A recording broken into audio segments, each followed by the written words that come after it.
নমস্কার, আমি মৌমিতা। আমার কবিতা পাঠ চ্যানেলে আমার সকল শ্রোতা বন্ধু এবং দর্শক বন্ধুকে আন্তরিক শুভকামনা জানিয়ে আজকের গল্প পাঠ শুরু করছি। আজ আমি আপনাদেরকে পড়ে শোনাব শীর্ষেন্দু মুখোপাধ্যায়ের লেখা একটি খুব চমৎকার ছোট গল্প। গল্পের নাম উন্মোচন।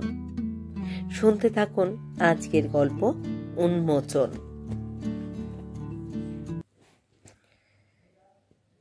মধ্যপ্রদেশের বান্ধবগড় অরণ্যে আমরা পৌঁছে গিয়েছিলাম সন্ধে নাগাদ।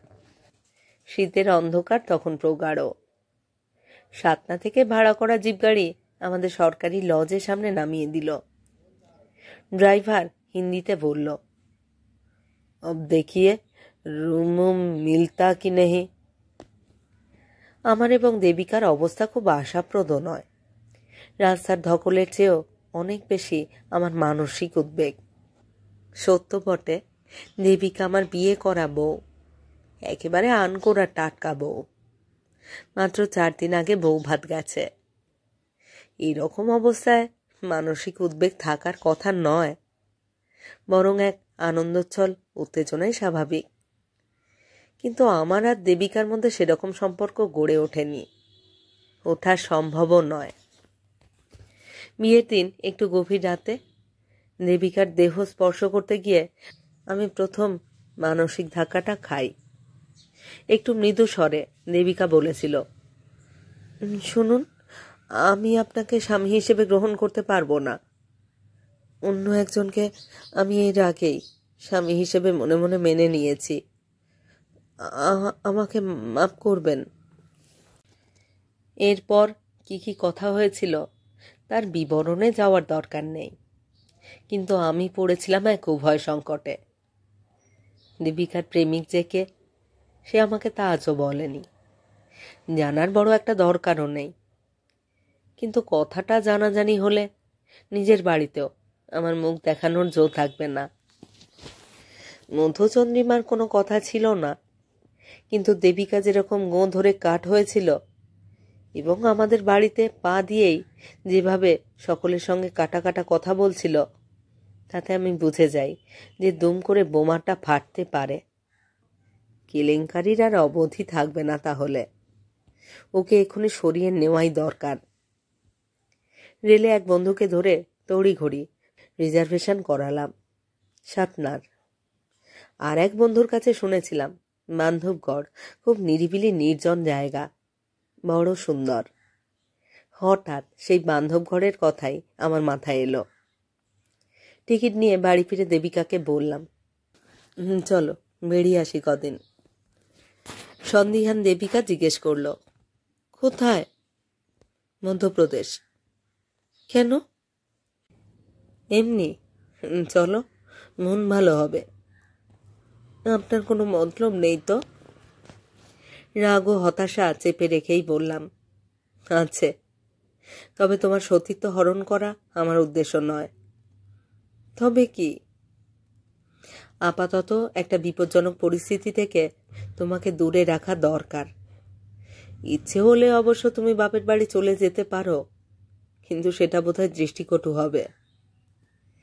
দেবিকা একটু ভেবে বলল, দৃষ্টিকটুর চেয়েও বড় কথা, মা বা দাদা আমাকে তাড়িয়ে দেবে। তোমার অবশ্য একজন প্রেমিক আছে।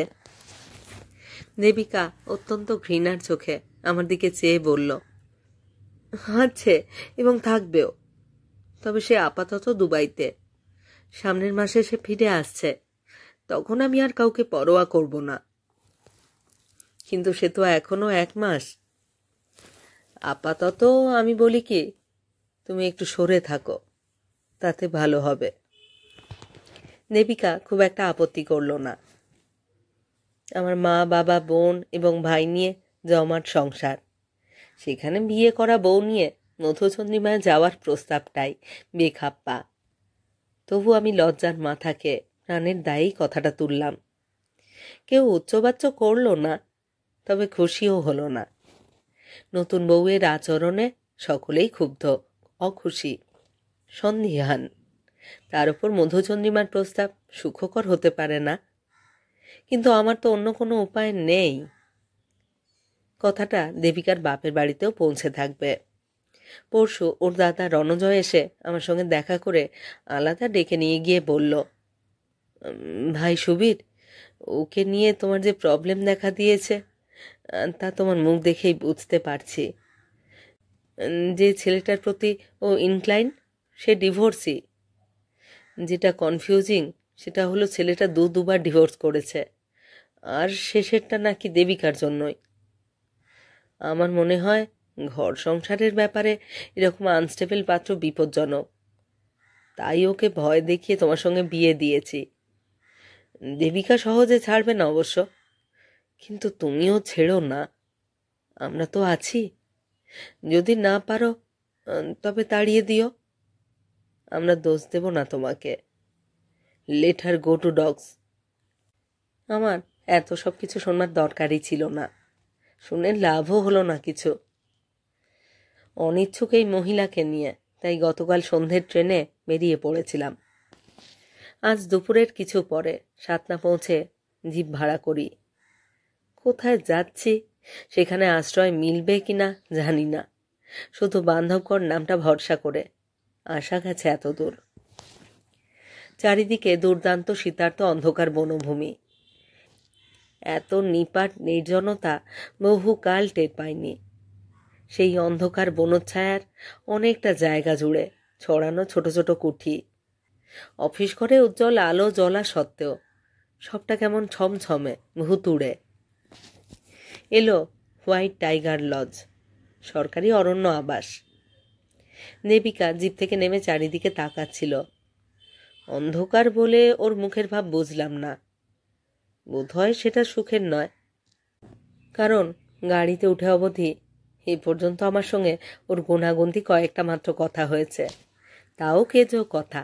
জলের বোতলটা দাও, জানলা বন্ধ করো, সাবানটা কোথায় বলো তো, চা খাবে নাকি, এই গোছের।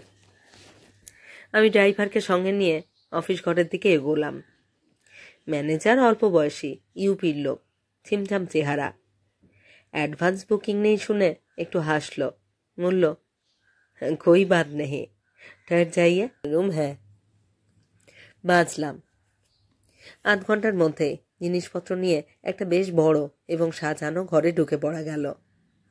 রুম হিটার, বাথরুম গিজার সবই আছে। দুটো সিঙ্গেল বেড, গদি আটা chair, table, wardrobe, dressing table. চলবে। অনেকক্ষণ উদ্বেগ চেপে এতটা এসেছি। এই নির্জনতায় একটু হাঁপ ছাড়া যেতে পারে। সমস্যা দেবিকা। তাকে বাথরুমে যেতে দিয়ে আমি একটা সিগারেট ধরিয়ে তার কথাই ভাবতে বসলাম। ভাবতে গিয়ে বুকটা ভারী ফাঁকা হয়ে গেল। আমি কোনো মেয়ের সঙ্গে প্রেম করিনি কখনো। এই বিয়ে সম্বন্ধ আনেন আমার বড় মামা, আমার কিছু করার ছিল না। কিন্তু দেবিকার তো ছিল। তবে সে বিয়ে করলো কেন? ভেবে কিছু স্থির করতে পারলাম না, বুঝলামও না। নীরের নির্জনতার মধ্যে ডুবে থেকে অন্য একটা জিনিস বুঝলাম। হোয়াইট টাইগার লজে আমি আর দেবিকা ছাড়া অন্য কোনো খদ্দের নেই। সেটা সমর্থিত হলো কফি দিতে এসে বেয়ারা যখন জানালো, নেহি আবি কই নেই, আবি কই নেই হ্যাঁ, সির্ফ আপ লোগ। আমার শরীর সহজে ক্লান্ত হয় না, কিন্তু মানসিক দিক থেকে আমি একটু দুর্বল। সমস্যা সংকট এলেই সহজেই ভেঙে পড়ি। রাতে খাওয়ার পর শুতে গিয়ে টের পেলাম আমার চোখের ধারে কাছে ঘুম নেই। মাথা গরম, বুক অস্থির।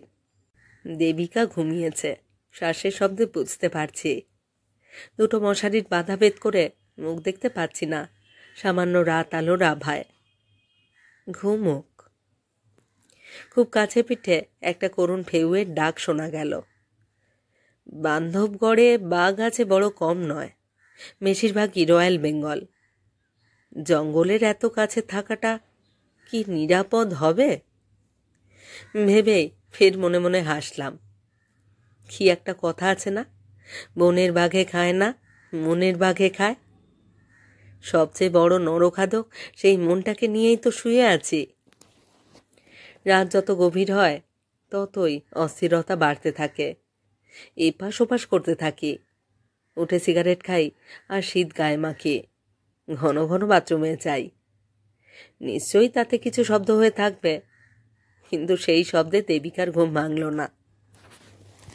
একেবারে ভোরের দিকে একটু ঘুমিয়ে পড়েছিলাম। ঘুম ভাঙল মেহারার ডাকে, মেট্টি। সকালে আমার কিছু পুজো আচ্চা থাকে, সেটি না করে আমি জলভূতি খাই না। কিন্তু দেবিকা সেসব বাধা নেই। সে বিছানায় বসে বেডটি খেল। আমি নির্ঘুম জ্বালা ভরা চোখে জল ছিটিয়ে জামা কাপড় পাল্টে পুজো সারলাম। দ্বিতীয় তফা চা যখন এলো তখন বেলা হয়ে গেছে। মেয়ারা মিঠাইলাল একটু কথা প্রিয়, বলল, খুব কাছেই কাল রাতে একটা বাঘ হরিণ মেরেছে, দেখবেন? দীপিকার মুখ চোখ ফ্যাকাশে হয়ে গেল। আমি বললাম, হ্যাঁ দেখব, চলো। দীপিকার দিকে চেয়ে বললাম, তুমি যাবে? সে মাথা নেড়ে বলল, না, ওসব আমার ভালো লাগে না।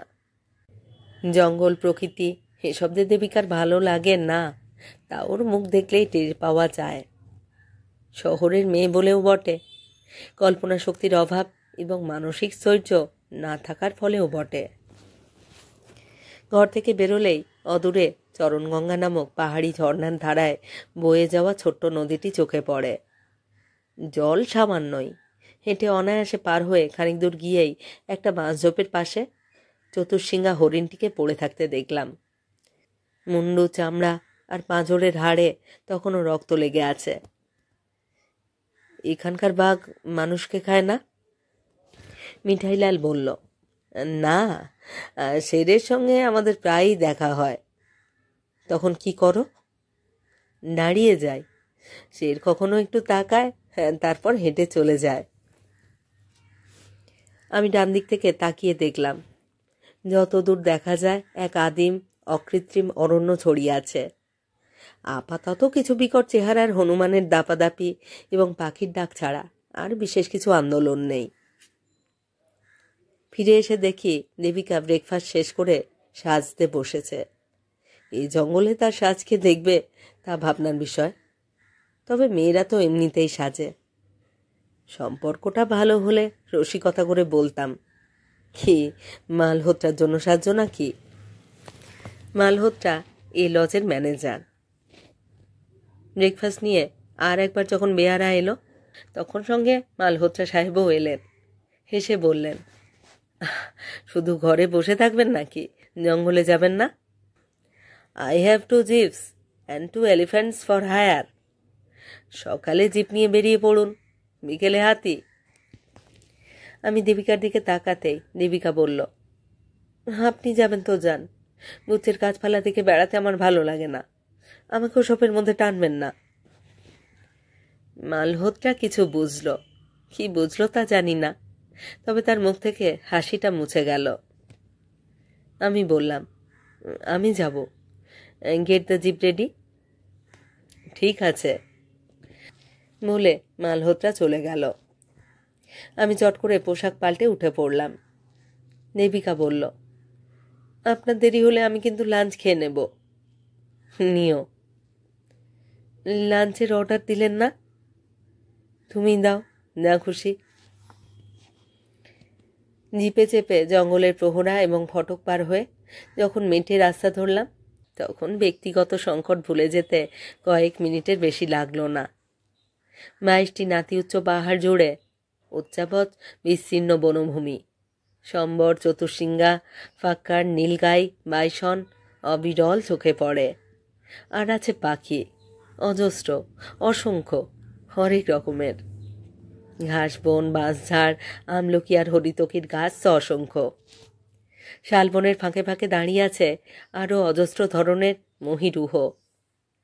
বুনো ফুল আপন মনে সাজাচ্ছে অরণ্যকে।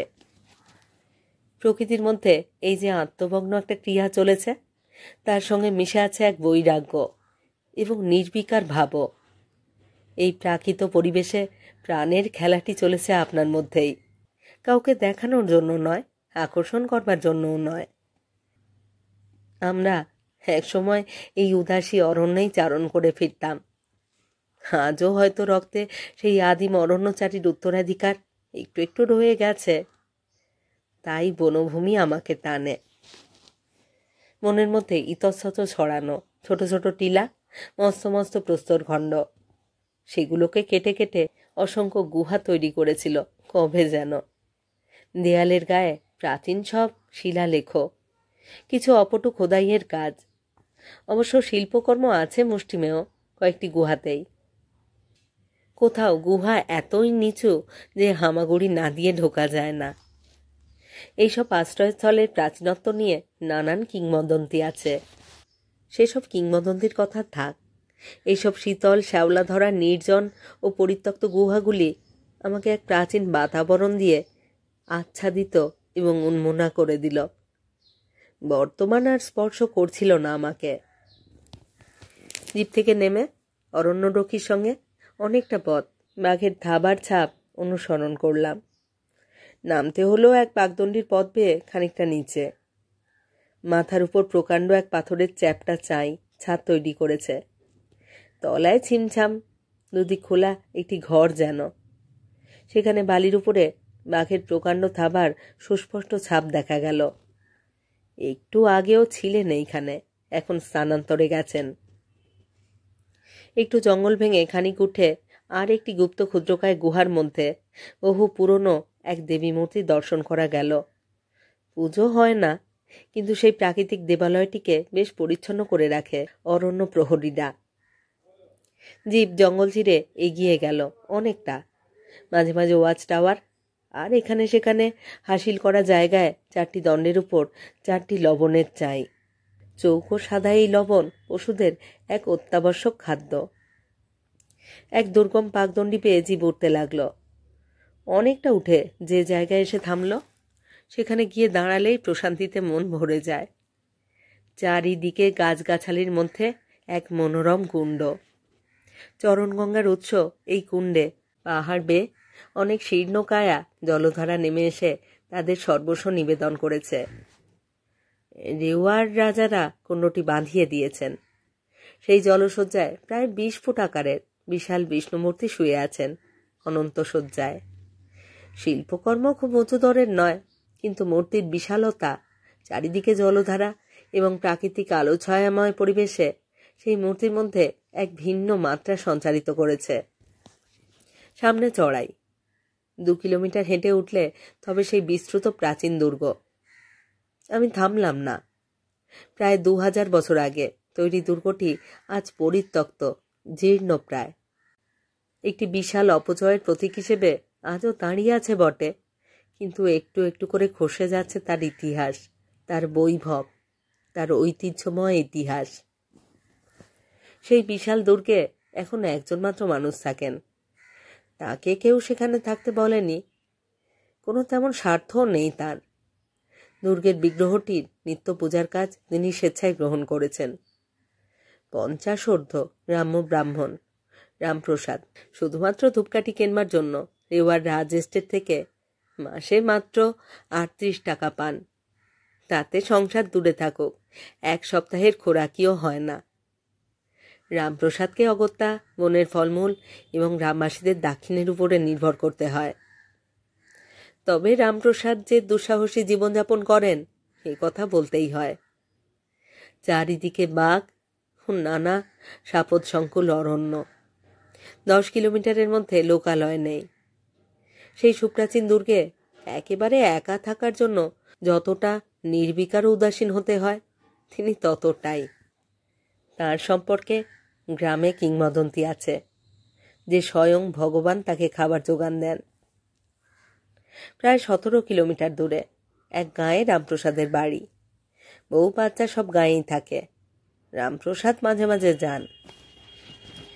এই লোকটাকে দেখে এবং তার সঙ্গে কথা বলে আমার নিজের বিবাহিত জীবনের সমস্যাটাকে কেমন তুচ্ছ মনে হতে লাগলো। দেবিকার সঙ্গে বনিবনা হওয়ার সম্ভাবনা সুদূর পরাহত, কিন্তু আমার মনে হলো বনিবনার দরকারই বা কি? এই তো রামপ্রসাদ তার পরিবার ছেড়ে কোথায় পড়ে আছেন একা নিঃসঙ্গ। ফিরতে দুপুর গড়িয়ে গেল। দেবিকা লাঞ্চের পর রোদে বসে একটা ম্যাগাজিন দেখছে। আমার দিকে একবার তাকালো, নড়ল বা উঠল না।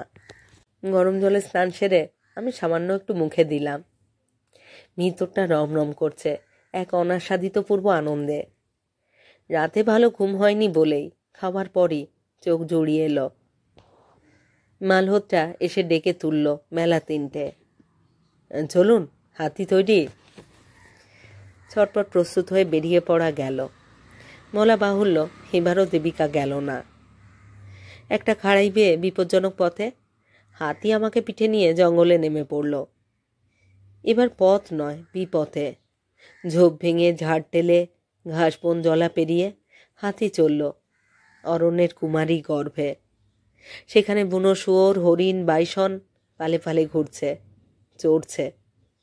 হনুমানের মস্ত সভা পেরিয়ে লতাকুলমের বিচিত্র জাল ভেদ করে ঘাসবনের ভিতর দিয়ে উচ্চাবত জমি পার হচ্ছি। আর ভাবছি, আহা, এমন সুন্দর দৃশ্য দেবিকা দেখল না। বাঘ কখন এসে সামনে দাঁড়িয়েছে তা বুঝতেই পারিনি। আনমনা ছিলাম। হাতি দাঁড়িয়ে পড়েছে নিঃশব্দে। মাহত অনুচ্চ স্বরে আমাকে কিছু বলছে। সম্বিত পেয়ে তাকালাম। এক হলুদ বিস্ময় আমার চোখের সামনে। চিড়িয়াখানায় দেখা আর মুক্ত অরণ্যের পশ্চাৎভূমিতে সদ্য উঠে আসা এক পীত বিদ্যুৎ যেন স্থির হয়ে দাঁড়িয়ে আছে। সামান্য উঠছে নামছে লেজটা। অবিশ্বাস্য রকমের বিশাল দেহটিতে আলস্যের জড়িমা। কষির 2 চোখে একটু অবহেলা এবং উপেক্ষা। হাতি স্থির হয়ে দাঁড়িয়ে রইল। মাহুতের নির্দেশে নয়, অরণ্যের অলিখিত নিয়মেই। প্রতিদ্বন্দ্বীকে দেখলে এইটাই নিয়ম। বাঘটা আমাদের দিকে প্রয়োজনের চেয়ে কয়েক সেকেন্ড মাত্র বেশি চেয়ে রইল। তারপর মুখ ফিরিয়ে পরম উপেক্ষায় ঢুকে গেল ঘাসবনে। কয়েক সেকেন্ডের সেই দেখা আমার ভিতরটা ভরেছিল উত্তেজক এক নেশায়। আমি বললাম, চলো, ওর পিছু পিছু যাব। মাহুত মাথা নেড়ে বলল, না, সেটা উচিত হবে না। কেন? নাকে আমরা বিরক্ত করি না, করলে বিপদ। সন্ধ্যের মুখে যখন ফিরে এলাম তখন দেবিকা ঘরে বসে রুম হিটারে হাত পা সেঁকছে। আমাকে দেখে খুব শীতল গলায় বলল, বাঘ দেখা হলো? হলো দেবিকা, তুমি তো দেখলে না। ঠোঁট উল্টে দেবিকা বলল, চিড়িয়াখানায় অনেক দেখেছি। এ তো চিড়িয়াখানা নয়, তার চেয়ে বেশিও কিছু নয়। আমি তর্ক করলাম না। কথাটার মধ্যে কিছু সত্যতা থাকতেও পারে। বান্ধবগড় সুরক্ষিত এবং সংরক্ষিত অরণ্য। পশু পাখির যা আছে সবই গোনা এবং হিসেব নেওয়া। আমি এসব জানি।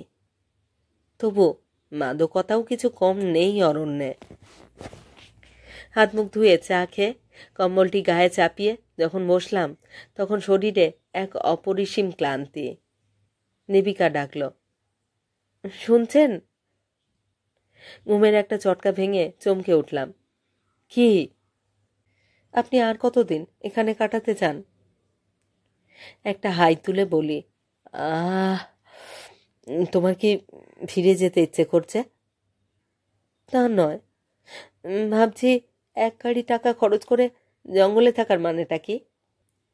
একটা বেলার খাবারের জন্য এরা যা চার্জ করছে তা তো সাংঘাতিক। আমি জানি দেবিকা, এত খরচ করলে তো কোনো ভালো শহরেই থাকা যায়, এখানে কেন? একটা দীর্ঘশ্বাস ফেলে বললাম, শহরে যেতে চাও? আপনার আপত্তি না থাকলে। শহরে কেন দেবিকা? আমি অনেক দিন কোনো সিনেমা দেখিনি। শুধু সিনেমার জন্য? না, সিনেমা ছাড়াও লোকজন, দোকানপাট এসব আমার ভালো লাগে। তাহলে কলকাতাতেই ফিরে যাই, চলো। ক্ষণকাল ভেবে দেবিকা বলল, না, আমি ভাবছিলাম কলকাতায় ফিরে গেলে হয়তো আমি সিচুয়েশনটা ট্যাকেল করতে পারবো না। আর কটা দিন কাটুক। আমিও তাই তোমাকে সরিয়ে এনেছি দেবিকা।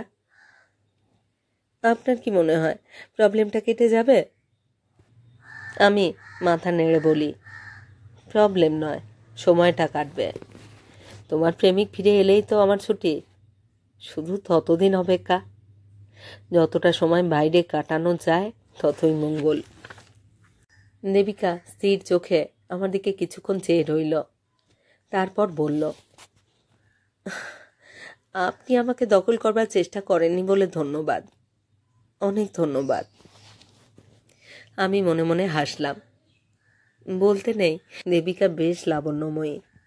অল্প বয়সের সতেজ সজীব একটা চটুল চটক আছে ওর চেহারায়। চাপা রং, কাটা কাটা মুখ চোখ। কিন্তু মেয়ে মানুষের রূপে মজবার মতো মন আমার নয়। কি চাই মেয়ে মানুষ? বান্ধবগড়ের এই বিশাল অরণ্য তার চেয়ে যে অনেক গুণ বেশি দিয়ে ফেলেছে আমাকে। আমি বললাম, ছুটি কিন্তু খুব বেশি নিতে পারিনি, সুতরাং ফিরতে দেরি করা চলবে না। কতদিন বলুন তো? এই মাত্র 10 দিন, তার মধ্যে 5 দিন কেটে গেছে। আর 5 দিনও কি এখানেই কাটাতে হবে? না, চলো তাহলে জবলপুর মার্বেল রক্স দেখে আসি। দেবিকা নাক সিটকে বলল, আবার বার্ণববর্জিত জায়গায়? আমি বুঝলাম দেবিকার সঙ্গে আমার বনবে না, কিছুতেই না। দেবিকা প্রকৃতি ভালোবাসে না, একাকিত্ব ভালোবাসে না। ওর মধ্যে আদিম অরণ্যচারীর কোনো উত্তরাধিকার নেই। এই একরকম প্রজন্ম, এদের মধ্যে শহর ঢুকে গেছে গভীরভাবে। কিংবা কে জানে, আমার ভুলও হতে পারে। দেবিকা আমার দিকে স্থির দৃষ্টিতে চেয়েছিল। ওর এই তাকানোর মধ্যে একটা স্পর্ধার প্রকাশ আছে। মেয়ে মানুষের স্বাভাবিক ক্রীড়া ওর মধ্যে নেই। আমাকে স্বামী বলে ভাবে না, তাই আমার সম্পর্কে ওর কোনো সংকোচও নেই। বেশ চোখে চোখ রাখতে পারে, কিন্তু আমার ভিতরে এখনো সংকোচ আর লজ্জা আছে। এখনো আক্রোশ বা ক্রোধ তার জায়গা নেয়নি। সুতরাং আমি চোখ নামিয়ে নিয়ে হতাশ গলায় বলি, তাহলে কোথায় আর 5টা দিন কাটানো যায় তা তুমিই ঠিক করো। আমি কি এই জায়গার কিছু জানি? আপনি আমাকে এনেছেন, আপনিই ঠিক করুন। আমি কোনো শহরে থাকতে চাই। একটা দীর্ঘশ্বাস ফেলে আমি চুপ করে রইলাম। ডিনারের পর আমি আলাদা বিছানায় শুয়ে বেডল্যাম্প জেলে আমার ডায়েরি খুলে বসলাম। কোনো কালেই ডায়েরি লিখিনি। আমি ব্যস্ত ইঞ্জিনিয়ার, এক মৎস্য কোম্পানি ডিরেকশনের কাজ করে বেড়াতে হয়।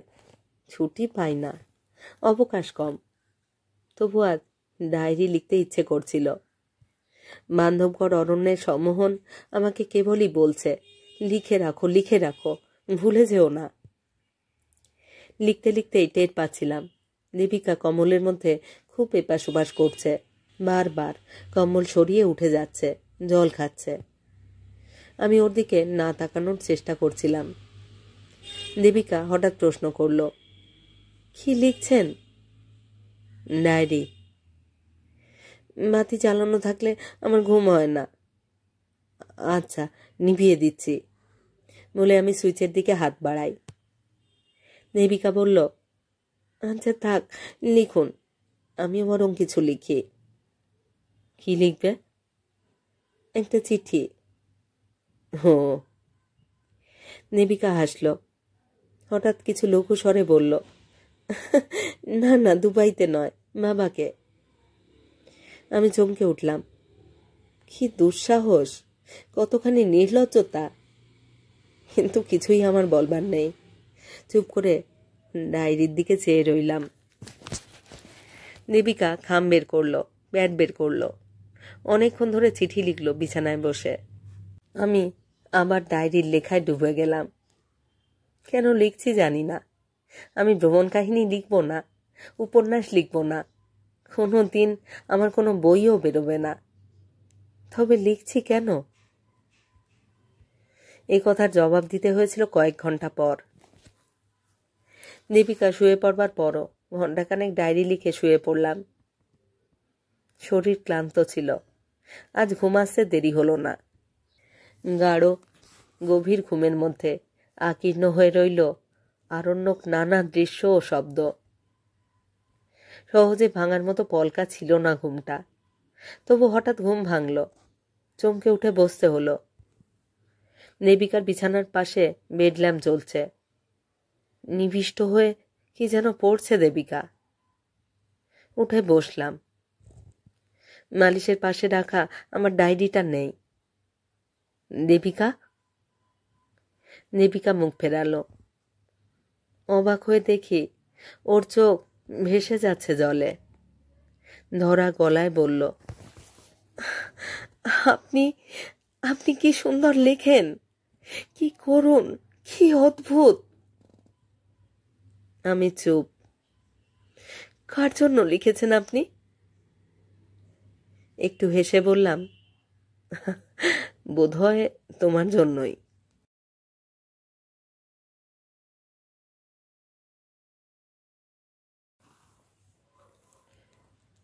শেষ হলো আজকের গল্প।